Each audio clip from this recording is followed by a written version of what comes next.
V3 news స్వాగతం. ఈరోజు చేసేటటువంటి ప్రోగ్రాం ఆధ్యాత్మిక దర్శనిలో మనతోటి ఆచార్య శ్రీధర గురూజీ గారు ఉన్నారు. వారిని అడిగి మరికొన్ని విషయాలు తెలుసుకుందాం. నమస్కారం గురూజీ. నమస్తే. మీరు చేస్తున్నటువంటి ఈ ఆధ్యాత్మిక దర్శని కార్యక్రమాలు ఎప్పటి నుంచి చేస్తున్నారు? అసలు మీరు ఏ ప్రాంతం నుంచి వచ్చారు? మీరు ఏ ఊరు? నేను ఇక్కడే హైదరాబాద్లోనే పుట్టి పెరిగాను.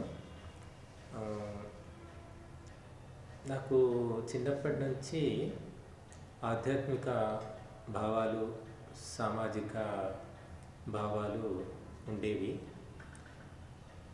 అవి అటువంటి ఆలోచనలు ఎందుకు వచ్చేవో తెలియదు. దానికి తోడు నాకు పుస్తకాలు బాగా చదివే అలవాటు ఉండేది. అందువల్ల ఆ ఆలోచనలు, ఈ పుస్తక పఠనము రెండు నన్ను ఈ ఆధ్యాత్మిక మార్గంలో ముందుకు తీసుకొని పోయాయి. దానికి కారణము గత జన్మ సంస్కారాలు అని నేను తర్వాత తెలుసుకున్నాను. అయితే ఇప్పుడు మీ పేరు మొదటి నుంచి కూడా ఆచార్య శ్రీధర అని ఉన్నదా? ఫస్ట్ మీ పేరు ఎలా ఉన్నది, ఆ తర్వాత ఆచార్య శ్రీధర గురూజీ స్వామిగా ఎలాగా రూపాంతరం చెందింది? అంటే మనమందరం కూడా మానవులము. ఏదో ఒక ప్రాంతంలో ఏదో ఒక భాష మాట్లాడే కుటుంబంలో, ఇక భారతదేశానికి సంబంధించి కుల వ్యవస్థ ఉంది కాబట్టి ఏదో ఒక కులంలో పుట్టక తప్పదు. ఆ విధంగా నేను ఇక్కడే హైదరాబాదులో మా నాన్నగారు లక్ష్మారెడ్డి గారు, మా అమ్మగారు రత్నమణి, వారి ఇంట్లో నేను 4వ సంతానంగా పుట్టాను. చిన్నప్పటి నుంచి ఉన్నత భావాలు, ప్రగతిశీలమైన భావాలు ఉండేవి. అందుకని ఆధ్యాత్మిక మార్గంలోకి వచ్చినప్పటి నుంచి ఆ కులాన్ని సూచించే పేరు దూరమయ్యింది. అందుకని ఇప్పుడు ఆచార్య శ్రీధర స్వామిగా అందరికీ నేను పరిచయం. అయితే మీ తోబుట్టులు కానీ, మీకున్నటువంటి రిలేషన్స్ వాళ్ళు కానీ, ఒక సామాజిక వర్గం అంటే మీరు చెప్పినటువంటి సామాజిక వర్గం, పేరు ప్రఖ్యాతం కలిగినటువంటి సామాజిక వర్గం నుంచి మీరు ఈ ఫీల్డ్ అంటే ఈ ఆధ్యాత్మిక దర్శనానికి రావడం జరిగింది. అంటే ఏమి ఈసడించుకోలేదు మిమ్మల్ని? అంటే ప్రతికూలత, వ్యతిరేకత ఎప్పుడూ ఉంటుంది. ఆధ్యాత్మిక మార్గంలోకి పూర్తిగా వెళ్ళాలి అనుకున్నప్పుడు, జీవితమే అంకితం చేసుకోవాలి అన్నప్పుడు అందరికీ రుచించదు. ఎందరో దాన్ని అడ్డుకోవాలని ప్రయత్నిస్తారు. కాకపోతే మా బంధువుల నుండి ఏమీ వ్యతిరేకత లేదు. మా నాన్నగారికి కొంత వ్యతిరేకత ఉండేది. కాకపోతే అత్యంత తీవ్రత ఉండకపోయేది. మామూలుగా వ్యతిరేకిస్తూ ఉండేవారు. కాకపోతే నాకు అటువంటి ఆలోచనలు చాలా తీవ్రంగా ఉండేవి కాబట్టి ఆ వ్యతిరేకతను కూడా నేను లక్ష్య పెట్టలేదు. దాన్ని దాటుకొని ముందుకు నడుస్తూ ఇక్కడి దాకా వచ్చాను. అయితే ఇప్పుడు దాదాపు ఇప్పుడున్నటువంటి వ్యవస్థ మొత్తం కూడా కుటుంబ వ్యవస్థ. అమ్మ, నాన్న, తర్వాత భార్య, పిల్లలు, ఇవన్నిటికీ దూరంగా ఉండి, మీరు కుటుంబానికి దూరం ఉండి, బంధువులకు దూరం ఉండి ఒక ఆధ్యాత్మిక వైపుకి వచ్చారు. మీకు గురూజీ ఎవరైనా ఉన్నారా? మీకు ఎందుకు ఈ వైపు నడవాలనిపించింది? అంటే ఇది ఒక వ్యక్తి చిన్నప్పటి నుంచి సినిమాల్లో రాణించాలని కోరుకుంటాడు. మరొక వ్యక్తి క్రీడారంగంలో ప్రవేశించాలని కోరుకుంటాడు. మరొకరు రాజకీయ రంగంలోకి ప్రవేశించాలని కోరుకుంటారు. ఆ విధంగా నాకు సామాజిక సేవా రంగంలో కానీ, ఆధ్యాత్మిక రంగంలో కానీ వెళ్ళాలని ఉండేది. దాన్ని అనుసరించి నేను ఈ మార్గంలో ఇలా వచ్చాను.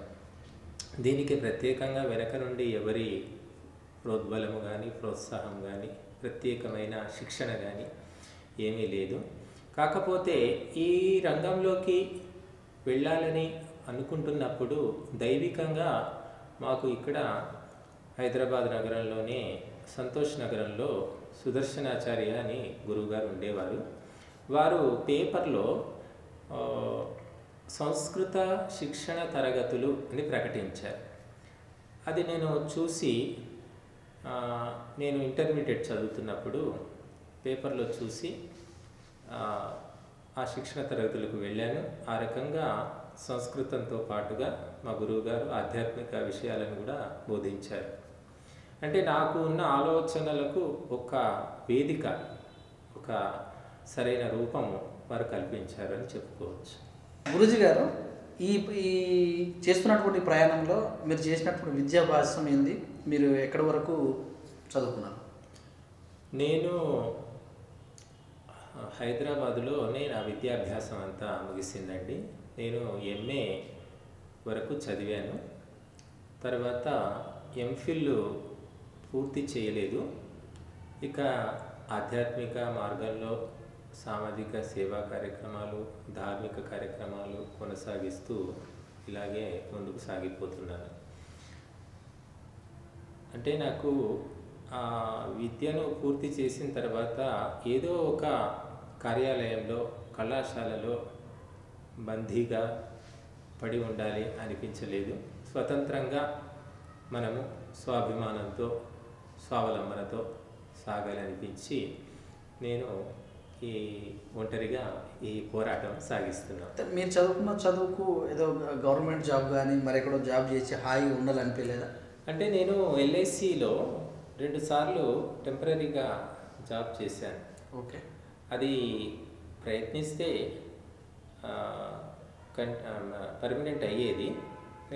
నాకు ఆ కార్యాలయాల్లో మగ్గిపోవాలని లేదు కాబట్టి 4 గోడల మధ్య కంటే 4 దిక్కుల మధ్యకు మనం వెళితే బాగుంటుందని ఈ దారిలోకి వచ్చాం.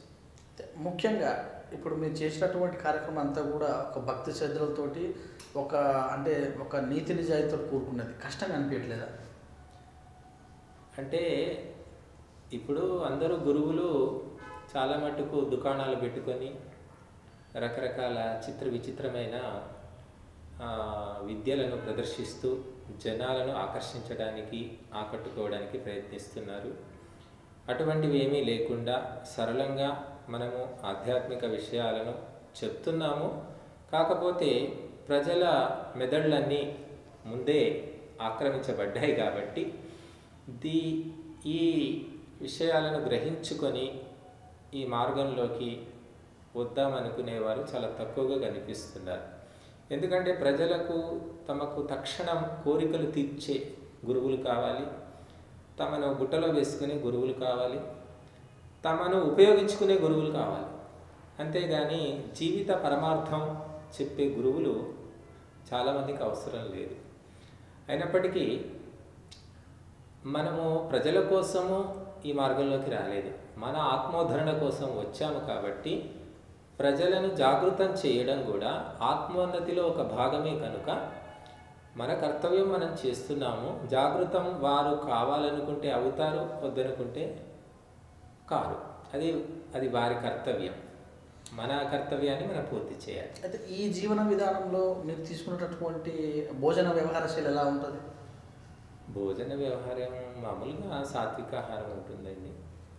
రాజసిక తామసికమైన ఆహారం లేకుండా సాత్వికమైన ఆహారం శాస్త్రాల్లో చెప్పినటువంటిది.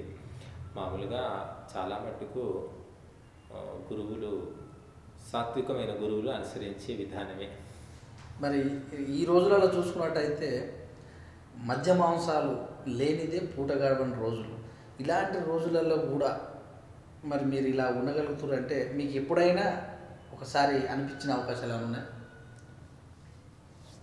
అది అంటే మద్య మాంసాలు స్వీకరించాలని ఎందుకు అనిపిస్తుంది? వాటి గుణదోషాలు తెలిసిన తర్వాత ఎవరైనా స్వచ్ఛందంగా వదిలివేస్తారు. ఎవరి బలవంతం ఉండదు అందులో. ఇక మనము అటువంటి వాటి గురించి ఎంతోమందికి ప్రబోధం చేస్తాం కదా.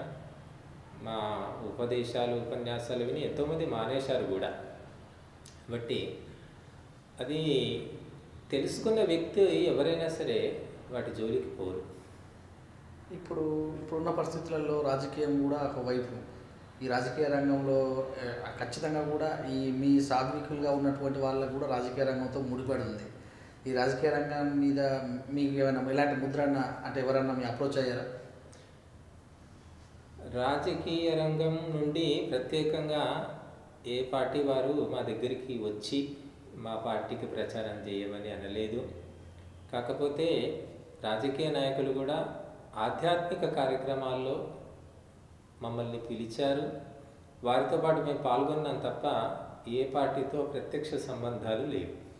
అయితే మీరు గురువుగా ఉన్న పొజిషన్లో మీకు శిష్యులుగా కావాలంటే అంటే ప్రస్తుతం ఉన్నటువంటి పరిస్థితులలో యువత అంతా కూడా ఎంజాయింగ్ థింగ్ కానీ చదువుకోవడం అని, జాబ్ అని, పర్సనల్ లైఫ్కి ఎక్కువ ఇంపార్టెంట్ ఇస్తారు.